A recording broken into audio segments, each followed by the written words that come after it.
Hello dear students, बहुत बहुत स्वागत है आपके अपने channel Unacademy 11th and 12th। सभी बच्चों का बहुत बहुत स्वागत है। आज हम बहुत बढ़िया एक टॉपिक लेके आए हैं जो कि आप लोगों की बहुत बड़ी परेशानी है और परेशानी होनी भी चाहिए थी। क्योंकि ये परेशानी है हाउ टू रिटेन बायोलॉजी, कि हम किस तरीके से सर बायोलॉजी को याद कर सकें। बायोलॉजी के लगभग लगभग हम बात करें तो एक थ्योरेटिकल सब्जेक्ट के तौर पे इसको देखा गया है और देखा जाता है।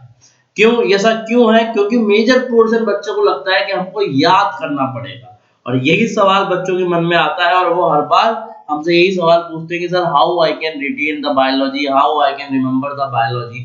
तो इसके लिए मैं कोई च्यवनप्राश तो उनको दे नहीं पाऊंगा कि ये च्यवनप्राश है, ये आप खा लीजिए, इसमें बायोलॉजी आपको याद हो जाएगी। लेकिन उसके कुछ तरीके हैं, एक साइंटिफिक अप्रोच है जो कि कई टॉपर्स ने करा है। तो एक मैं बोलूँगा सक्सेसफुल प्रोसेस है जो कि हर बच्चा अगर अपनाएगा तो डेफिनेटली उसको बायोलॉजी को लंबे समय तक रिटेन करने में मदद मिलेगी। हालांकि मैं इस बात से एग्री हूँ कि जो सब्जेक्ट है, जो विषय है, बहुत बड़ा है, बहुत डाइवर्स है। जो शब्द है वो बहुत मुश्किल आते हैं इसके अंदर और जो डायग्राम है वो भी थोड़े कॉम्प्लिकेटेड रहते हैं।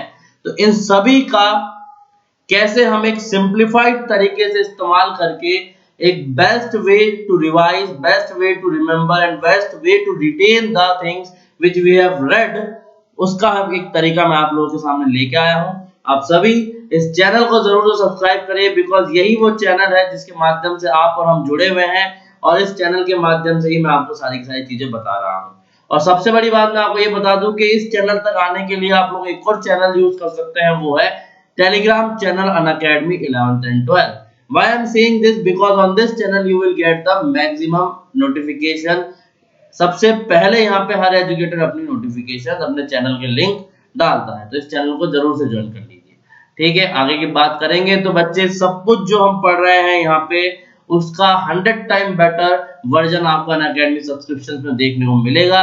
लाइव क्लासेस के साथ साथ आपको interaction with the educators, live polls and leaderboard are the best way to solve the question. Many of the students who are connected with me on the app know how effective is this tool, and साथ ही साथ में test series का analysis and your doubt clearing session is also live, and it is the most important thing which you should remember।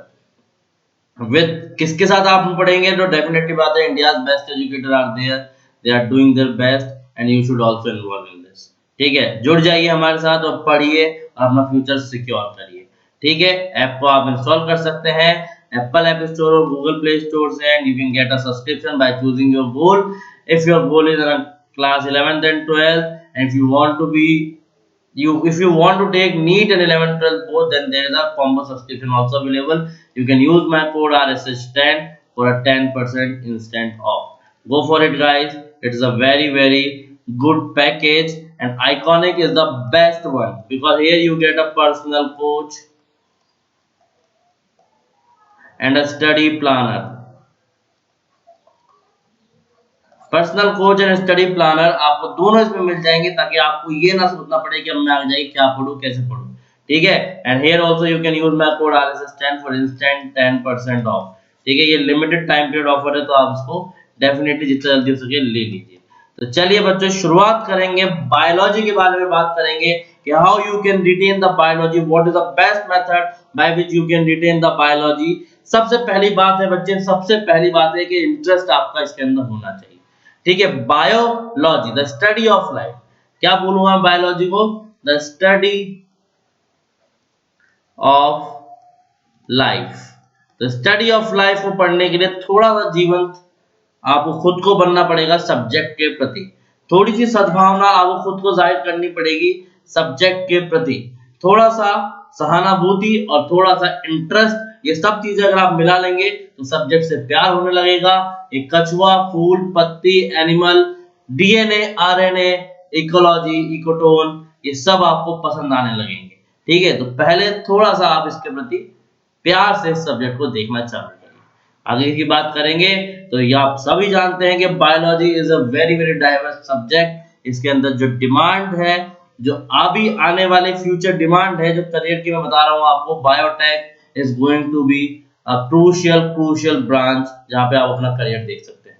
Biotech, biological engineering, genetic engineering बहुत आगे तक जाने वाली है। Doctors are doing great. अभी हमने सभी ने कोविड में देखा है the role of doctor in our society. तो biology is a very very very very crucial subject for humankind. तो इसको बड़े प्यार से पढ़ने की जरूरत है। आगे की बात करेंगे तो डार्विन ने हमको ये समझाया है कि नेचुरल सिलेक्शन यानी कि फिटेस्ट सर्वाइव। ठीक है, सर्वाइवल किसका होता है? फिटेस्ट का होता है। तो सबसे पहले अपने आप को इस कंपटीशन में रखना है, अपने आप को इस कंपटीशन में बनाए रखने के लिए you have to become fit for this competition. और इस कंपटीशन के लिए आप कैसे फिट हो सकते हैं मेरे बच्चे? इस कंपटीशन के लिए आप फिट हो पाएंगे जब आप क्या कर लेंगे? इस सब्जेक्ट से थोड़ा सा प्यार कर लेंगे। तो चलिए कैसे करेंगे सर? तो सभी की बातें हम करेंगे कि सबसे पहले तो have a positive attitude towards the biology. कि ऐसा नहीं होना चाहिए कि यार सर हम तो इसको रट लेंगे, रटने वाला सब्जेक्ट है। ये मिसकंसेप्शंस को अपने दिमाग से हटा दो। जो भी तुमको ये बात बोल रहा है कि तुम बायोलॉजी रटो और पास हो जाओगे, वो बिल्कुल ही गलत बात है, बिल्कुल बेसलेस बात है कि सिर्फ रटने से बायोलॉजी आपकी पक्की हो जाएगी और आप पास हो जाओगे, इसका कोई भी साक्ष्य नहीं। ठीक है, सबसे पहली बात एक पॉजिटिव एटीट्यूड, एक पॉजिटिव अप्रोच, सब्जेक्ट के प्रति रेस्पेक्ट। बिकॉज जब तक आप until or unless you won't give the respect to the subject will not give you the respect which you deserve। याद रखना ये बात, जो मेहनत, जो लगन, जो टाइम ये सब्जेक्ट डिजर्व करता है वो आपको उसको देना पड़ेगा। आप इसको सिंपली एक दिन पहले या 2 दिन पहले एग्जाम के बैठ के याद करेंगे तो डेफिनेटली कुछ नहीं होने वाला है। चलेंगे आगे। Break down the complex word into their roots. अब सबसे बड़ी परेशानी बच्चों की ये होती है, हालांकि जो मेरे हिंदी मीडियम वाले बच्चे हैं और जो मैं बोलूं कि थोड़े प्रोनाउंसिएशन को लेके थोड़े से इनसिक्योर रहते हैं, और कई बच्चे चाहे वो कोई सी भी मीडियम के हो, उनको मुश्किलात आती है कि किस तरीके से हम बायोलॉजी की कॉम्प्लेक्स शब्दों को सिंपलर फॉर्म में पढ़ें। हालांकि पढ़ लेंगे, बोल लेंगे, पर उसको मतलब समझने में नहीं आता है। ठीक है, सभी एंडोप्लाज्मिक रेटिकुलम को बोल लेंगे, बट एंडोप्लाज्मिक रेटिकुलम जो शब्द है उसके अंदर कितने प्रीफिक्स कितने सफिक्स है, कैसे हम उसको समझ जाएं। ठीक है, क्योंकि बायोलॉजी के जो टर्म्स है ना बच्चे, उनका सबका मतलब है। ठीक है, क्योंकि वो लैटिन लैंग्वेज से आ रहे हैं और हर बार आपको मैंने बताया है कि प्रीफिक्स और suffix are the important thing.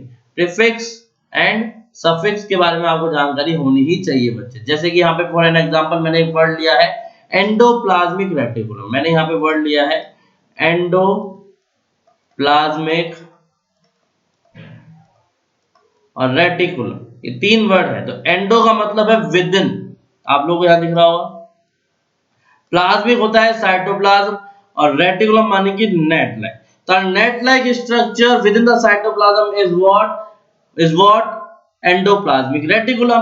तो आपको यहीं पर ही आपका जो डाउट है वो यहाँ से क्लियर हो जाना चाहिए था। ठीक है, यहीं से आपका जो डाउट है वो यहाँ पर ही आपका क्लियर हो जाता। ठीक है, अगर आप शब्दों को समझोगे, जैसे कि कई शब्द होते हैं, जैसे एक शब्द होता है हर वर्ड के आगे लगता है ITIS। ठीक है, इसका मतलब होता है स्वेलिंग, नेफ्राइटिस। ठीक है, इसका मतलब होता है स्वेलिंग जनरली, ये बात ध्यान रखना। एक शब्द लगता है EU, एक शब्द लगता है कौन सा? EU।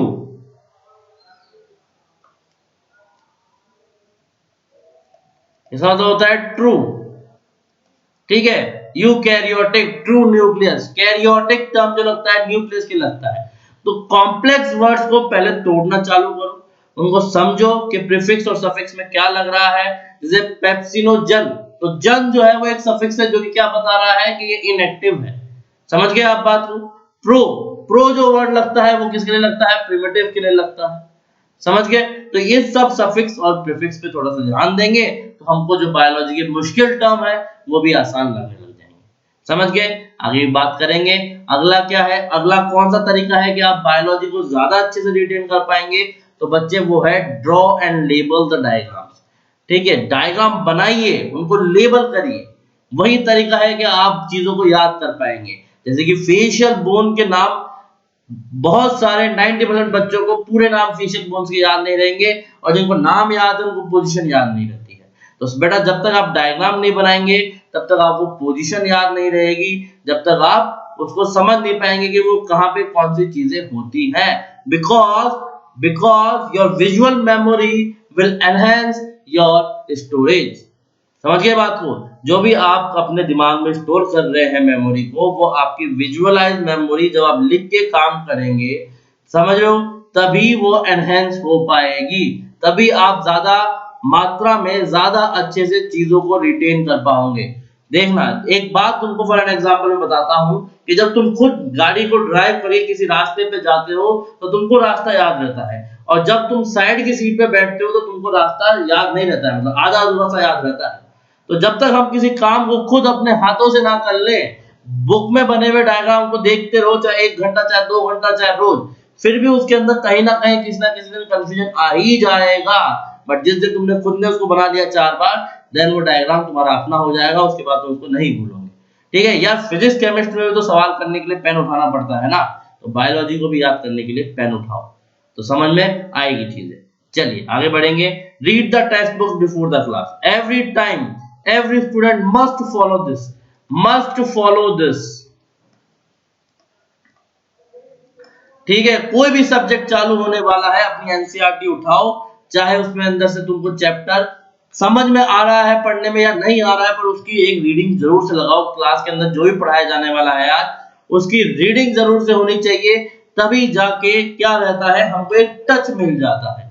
ठीक है, या फिर मैं बोलूं एक थ्रस्ट मिल जाता है, हल्का सा पुश मिल जाता है, ताकि हम चीजों से थोड़े से अच्छे से कनेक्ट हो पाए। ठीक है, तो बायोलॉजी के अंदर सुने सुनाए जो टर्म होते हैं, वो थोड़े ज्यादा वो कंफर्टेबल फील कराते हैं विद रेस्पेक्ट टू एकदम से सारे के सारे नए शब्द आ जाए। ठीक है, अब कोई सारे के सारे बच्चे ब्लैंक आके क्लास में बैठ जाएंगे तो उनको कम समझ में आएगा, और वहीं जो बच्चा थोड़ा सा पढ़ के आया है घर से, उसको ज्यादा अच्छे से समझ में आएगा। तो ये मस्ट फॉलो स्टेप है कि read the text books before the class. You have to must follow this step। आगे की बात करेंगे तो learn the concept from general to specific। ठीक है, किसी भी कंसेप्ट को हवा में रह के मत छोड़ दो। ठीक है, कि क्रैब साइकिल को हमने सिर्फ और सिर्फ याद कर लिया कि भैया चालू होती है, ऑक्सीजन एसीटेट से एसिटिक एसिड मिलता है, आगे जाते हैं, ठीक है, सिट्रेट आइसोसिट्रेट बनते हैं, सक्सिनाइड कोएंजाइम बनता है, फिर उसके बाद मैलिक एसिड बनता है और वापस ऑक्सैलिक एसिड बनता है। तो इस तरीके से नहीं याद करना है बच्चे, इस तरीके से याद नहीं करना है, ये जनरल कंसेप्ट है। स्पेसिफिक कंसेप्ट क्या हो गया कि हमको ये पता होना चाहिए कि जीडीपी कहां बन रही है, हमको ये पता होना चाहिए कि एटीपी कहां बन रही है, हमको स्पेसिफिक नॉलेज होनी चाहिए। बिकॉज क्वेश्चन बच्चे बिटवीन द लाइंस आएगा, क्वेश्चन डायरेक्ट नहीं पूछा जाएगा। ठीक है, स्पेसिफिक जो पोर्शन है, स्पेसिफिक जो कंटेंट है, उसको पढ़ना है। ठीक है, जैसे कि एक क्वेश्चन आता है, ठीक है, कि oogamous motile gametes, ठीक है, and isogamous non-motile gametes, isogamous motile gametes are found in which plant। तो ये सारी की सारी चीजें स्पेसिफिकली पूछ रहा है ना वो। ठीक है, जनरल आइसोगेमस oogamous तो आपको जानते हैं, आप सभी जानते हैं, पर अब उसने क्या पूछ लिया कि isogamous motile anisogamous non motile. ये अगर वो पूछ रहा है तो आप लोग विशेष तौर पे इस बात को ध्यान रखिए कि जनरल कंसेप्ट के साथ साथ you have to follow the specific thing which is must. ठीक है, जैसे कि आपको पता है कि अब्जॉर्प्शन होता है स्टमक और लार्ज इंटेस्टाइन में, पर स्पेसिफिकली क्वेश्चन आ गया कि अल्कोहल का अब्जॉर्प्शन कहां होता है, then you should know that it is occurs in the stomach. ठीक है, जनरली तो सभी बच्चे बायो के, मैं बोलूंगा कि बायो जो बच्चा लेता है उसको कहीं ना कहीं बायो के साथ एक लगाव होता है, इसीलिए उसने बायो ऑप्ट करी। ठीक है, इसीलिए उसने बायो ऑप्ट करी। तो जनरल कंसेप्ट तो लगभग लगभग सभी बच्चा जानता है कि कौन कौन चीजों में क्या क्या होता है, बट जो बच्चा स्पेसिफिक नॉलेज रखता है टॉपिक्स की, वो बच्चा आगे जाके सिलेक्ट होता है। तो डेफिनेटली ये भी एक मस्ट फॉलो स्टेप है, इसके लिए तो ये रैंक प्रोड्यूस करेगा आपके, ये स्टेप आपको एक बहुत बढ़िया एक कंफर्टेबल रैंक दे सकता है। ठीक है, एक कंफर्टेबल रैंक ये स्टेप आपको देगा बच्चे, क्योंकि ये स्टेप जो बच्चा फॉलो कर लेगा उसके अंदर जो deep knowledge between the line concept है वो उसको समझ जाएगा, और वो एक स्पेसिफिक कंसेप्चुअल नॉलेज के साथ एग्जाम में बैठेगा और बहुत अच्छे से नंबर लेके आएगा। तो इस स्टेप को जरूर से फॉलो करना है, it is a must follow step. इसको टिक कर लो, नीट हो या बोर्ड हो, कोई सा भी एग्जाम हो, कोई भी जनरल कंसेप्ट उनसे अब नहीं पूछते हैं, सब स्पेसिफिक तौर पे जानने की कोशिश करते हैं, और आपको भी एक कंटेंट स्पेसिफिकली पढ़ने हैं। ठीक है, ऐसा नहीं है कि एनिमल किंगडम को सुपरफिशियली पढ़ दिया, नहीं, हर फाइलम को स्पेसिफिकली पढ़ना पड़ेगा। हर एक वो चीज जो एनसीईआरटी के अंदर लिखी हुई है, चाहे वो पहले पूछी हुई है, तो अपने आप में एक स्पेसिफिक नॉलेज है, तो उसको लीजिए और उसके ऊपर काम करना अभी से चालू करिए। ठीक है, answer the question at the end of the each chapter. Her bar biology का एक नियम बना लो, चाहे तुम फिजिक्स केमिस्ट्री में करो या ना करो, बट बायोलॉजी का ये नियम जरूर बना लो कि जब भी कोई चैप्टर पढ़ो उसके एंड के अंदर कम से कम 20 थ्योरेटिकल क्वेश्चन, थ्योरी और डायग्राम वाले क्वेश्चन बिल्कुल से करो, और कम से कम 150 एमसीक्यूज, कम से कम 150 एमसीक्यूज हर बार कोई चैप्टर खत्म करने के बाद जरूर से करो बेटा। ठीक है, क्योंकि मैं तुमको बताऊं कि तुमने पढ़ा होगा, हमने पढ़ा है न्यूरल सिस्टम के अंदर कि the memory which give you the punishment और the reward will stay longer than the usual things. कि जो आपको पनिशमेंट या रिवॉर्ड मिल जाता है, या आपको याद होगा कि बचपन में कभी तुम्हारा रिजल्ट आए तो पापा ने चाटा लगा दिया, ठीक है, वो चाटा तुमको आज तक याद होता है कि आपने 5th क्लास में नंबर कम आए थे, मुझे चाटा पड़ा था, तो वो पनिशमेंट पे पड़ा, या फिर कोई प्राइज मिलेगा तो रिवॉर्ड पे मिलेगा। तो पनिशमेंट और रिवॉर्ड वाली जो थिंग्स है ना, जब तक तुम क्वेश्चन नहीं करोगे तुमको ना कोई रिवॉर्ड मिलेगा ना पनिशमेंट मिलेगा। ठीक है, अगर तुम्हारे 150 के 150 सवाल हो गए तो अपने आप में बहुत बड़ा रिवॉर्ड है, तुम्हारा चैप्टर बहुत बढ़िया से तैयार। ठीक है, डायग्राम की प्रैक्टिस करो, थ्योरी की प्रैक्टिस करो, और कम से कम 150 एमसीक्यूज चाहे दोबारा करने पड़े। ठीक है, तुम्हारी बुक में 60 एमसीक्यू, मान लीजिए लिविंग वर्ल्ड के सर 100 एमसीक्यूज ही है, बेटा 100 को दो बार कर दे, पर कर 150। प्रैक्टिस वहां पे मैटर करने वाली है तेरी। समझ गए बात को? तो इस तरीके से स्टेप बाय स्टेप हमको आगे चलने की बहुत ज्यादा सख्त जरूरत है। Answering the question, solving the question is the most important thing in biology. मैं बोलूंगा कि 60-40 का रेशियो है। 60% आप चीजों को पढ़ेंगे तो वो आपको समझ में आएगी, और 40% जब तक आप सवाल नहीं करेंगे, आपके मार्क्स हैं, अगर आपको 100 मार्क्स चाहिए तो 60 मार्क्स तो आप पढ़ के ले पाएंगे, पर 40 नंबर आप बिना क्वेश्चन पढ़े नहीं ला सकते, बिना क्वेश्चन करे आप नहीं ला सकते, चाहे वो नीट की बात हो चाहे वो सीबीएसई की बात हो।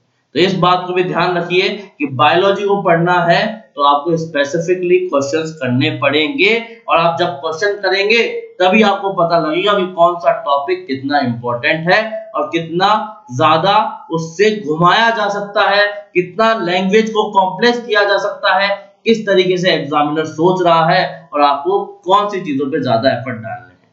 ठीक है, तो these are the things which you need to understand, these are the things which you need to follow बच्चों, and review your notes within the day of the each lecture। और जब भी आप पढ़े रेगुलर लेक्चर्स के अंदर, यदि आप नोट्स बनाते हैं तो उन नोट्स को सेम डे ही रिव्यू कर लिया जाए। ठीक है, उसको छोड़ा ना जाए, बिकॉज मान लीजिए कि आपने नोट्स बनाए हैं और उस नोट्स में आपको रिव्यू करना है, मतलब रिवाइज करना है, और आपने लास्ट में कोई चीज छोड़ दी यहाँ पे, तो ये एक टर्म छूट गया मान लीजिए। ठीक है, यहाँ पे आपका एक टर्म छूट गया कि sucrose is a reducing sugar, या फिर कोई भी ऐसा टर्म छूट गया जहाँ पे क्वेश्चन बनने की चांसेस होते हैं, ये एक आपको कोई टर्म यहाँ पे छूट जाता है, तो वो टर्म छूट गया, वो आपने लिखा भी नहीं, और when you open your textbook और your copy before the exam, तो आप क्या बोलोगे कि सर हमको यहाँ पे ये वाला जो कंसेप्ट था वो हमारा नोट्स में नहीं था, इसलिए हमने ये क्वेश्चन नहीं किया। इसीलिए रिव्यू योर नोट्स, आप अपने नोट्स को रिव्यू करो लेक्चर के पहले, अगर जरूरत पड़े तो लेक्चर दोबारा देखो, क्योंकि ऑनलाइन मोड की ये बहुत एक बड़ी एडवांटेज है कि ये that you can go in the past. ठीक है, you can go again in the class and you can understand again. वहीं ऑफलाइन के अंदर ऐसा नहीं हो सकता। ऑफलाइन के अंदर अगर सर ने बोल दिया, डिक्टेट करा दिया, वो छूट गया, तो फिर आप या तो अपने दोस्त से कॉपी लेंगे या फिर आप ढूंढते रहेंगे किताबों में उसको। वहीं ऑनलाइन मोड है जिसके अंदर आप जा सकते हैं, स्पेशल क्लास में आपने कुछ पढ़ा उसका दोबारा देखा, और अब तो आप डाउनलोड भी कर सकते हैं नोट्स अनअकैडमी की स्पेशल क्लासेस के ऊपर। तो इन सब चीजों पे ध्यान दो भैया, बहुत ज्यादा इंपॉर्टेंट है, रिव्यू करना हर चीज का बहुत ज्यादा इंपॉर्टेंट है। ठीक है, स्पेसिफिकली एक अलग से टाइम दो बायोलॉजी को। बायोलॉजी को ऐसा मत समझो कि मैंने फिजिक्स पढ़ ली, केमिस्ट्री पढ़ ली, अब मेरे को जो टाइम मिलेगा उसमें बायोलॉजी पढ़ लूंगा। नहीं बच्चे, वो एक सही तरीका नहीं है। ये सब्जेक्ट आपका बायोलॉजी आपका 50% वेटेज लेके चलने वाला सब्जेक्ट है। यदि आप अपने पेपर के 50% को नेग्लेक्ट कर सकते हो, उसको लाइटली ले सकते हो, उसको अपनी प्रिपरेशन का 40% टाइम भी नहीं देना चाहते हो, तो भैया ये सब्जेक्ट अपने हिसाब से जस्टिफिकेशन दे देता है पेपर के अंदर।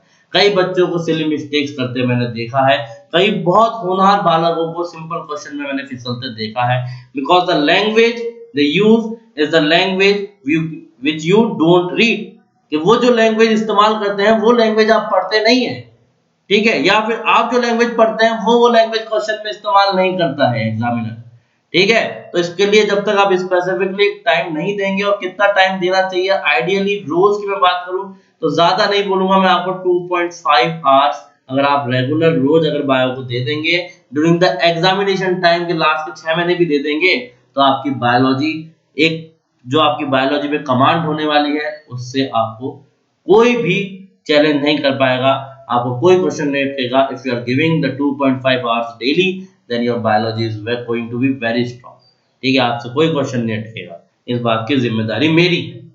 समझ गए आप सही बात को? तो एक स्पेसिफिक टाइम पीरियड आप लेके चलिएगा बच्चों, बायोलॉजी को पढ़ने के लिए बहुत ज्यादा जरूरी है। हवा में चीजें मत करिएगा, हवा में चीजें करने पे कुछ नहीं होने वाला है, ठीक है। यूज मेनोमिक्स, जो चीजें मुश्किल है वो मुश्किल है यार, ठीक है। रेस्पिरेशन इन प्लांट मुश्किल है तो मुश्किल है, उसके लिए आप जो ट्रिक बना सकते हो बनाओ, बट वो ट्रिक आप एंश्योर करके चलो, ठीक है। मेनोमिक डिवाइस क्रिएट करना हेल्पफुल रहता है एग्जाम के टाइम पे, कि जैसे हम पूरी की पूरी क्रेब्स साइक्लो जैसे याद नहीं कर पाते हैं, ठीक है। सॉरी, तो जैसे you could create a mnemonics with the help of you remember the order of the substrate in the Krebs cycle, जैसे कि मैंने ये बना रखा है, एक फ्रेज बना देते हैं कि citrus is the Krebs starting substrate for making oxaloacetate। समझ में आई बात कि Krebs cycle क्या करती है, citrate is the Krebs starting substrate, citrate is the Krebs starting substrate for making oxaloacetate। तो ये Krebs साइकिल शुरू से लेकर एंड तक का मेरे को हिंट मिल जाता है इससे, ठीक है। Can make it easier to remember the citrate, isocitrate, alpha ketoglutarate, succinic coenzyme A, succinate, fumarate, malate, oxaloacetate. हालांकि मैं बिल्कुल एग्री करता हूं कि बहुत सारी चीजें ऐसी है जिसको याद करने में बिल्कुल भी आसानी नहीं है, बहुत मुश्किलें आपको आने वाली है, ठीक है। ये सारे नाम बहुत मुश्किल है, ये सारी चीजें बहुत मुश्किल है, बट बेटा इन सारी चीजों को हमको डील करना पड़ेगा, उसके लिए हमको बैठना पड़ेगा, एक सब्जेक्ट को एक अलग से टाइम देना पड़ेगा।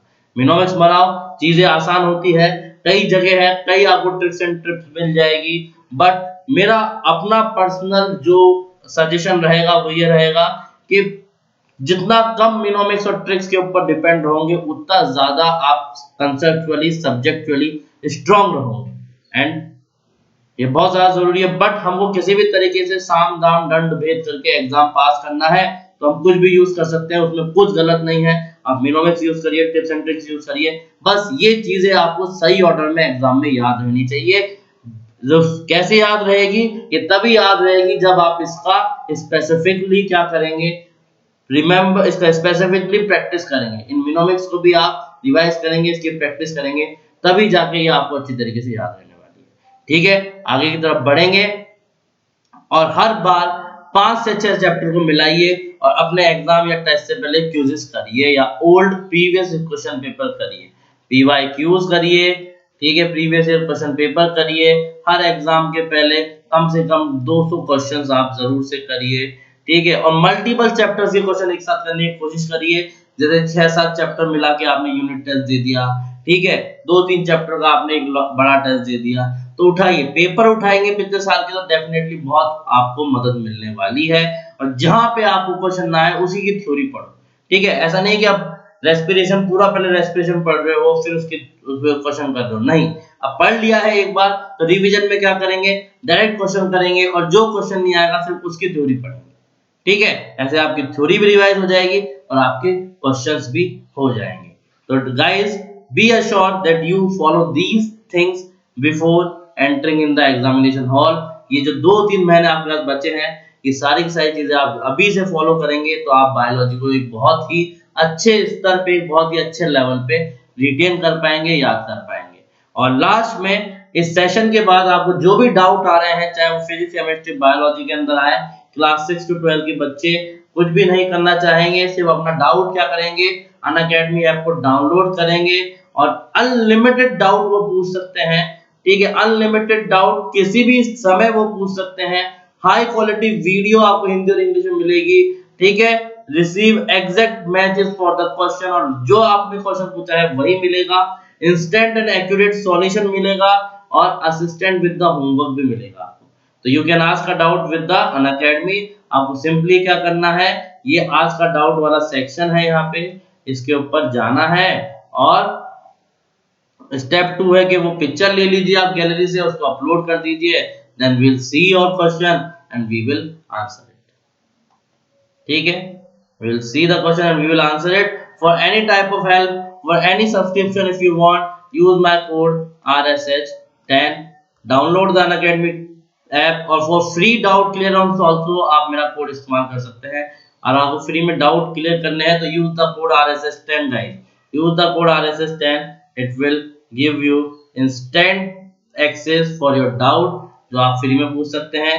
या फिर आप अनअकैडमी सब्सक्रिप्शन लेना चाहेंगे जो कि February 21 तक ही 10% ऑफ है, और उसका कोड क्या है मेरा RSH10। तो RSH10 कोड का इस्तेमाल करें और याद में रखें, अपने जहन में रखें कि ये February 21 तक ही है। तो जो भी बच्चे ये चाहता है कि मैं अनअकैडमी से प्रिपरेशन करना चाह रहा हूँ और एक क्वालिटी एजुकेशन लेना चाह रहा हूँ, तो वो डेफिनेटली जाए और अभी की अभी सब्सक्रिप्शन ले, और अपने डाउट्स भी पूछने हैं तो मेरा कोड है RSH10, उसका इस्तेमाल करें। मुझे उम्मीद है कि इस सेशन के बाद आपको बहुत ही फायदा मिलेगा, बहुत ही अच्छा एक तरीका मिलेगा कि किस तरीके से हम लोग बायोलॉजी को एक लंबे समय तक रिटेन कर पाए, हम जो पढ़ रहे हैं उसको ज्यादा इफेक्टिव बना सके, उसको एक ज्यादा आउटपुट वाली चीजों में कन्वर्ट कर सके। तो आई बिलीव कि आप सभी इसको फॉलो करोगे, and please like and share this session, and best of luck guys. This is the exam season going on and I know the level of stress you are facing can be understandable. Best of luck. Thank you so much. Please like and share the session and subscribe the channel, and do watch the special classes on Unacademy. Bye bye. Take care. I will meet you soon.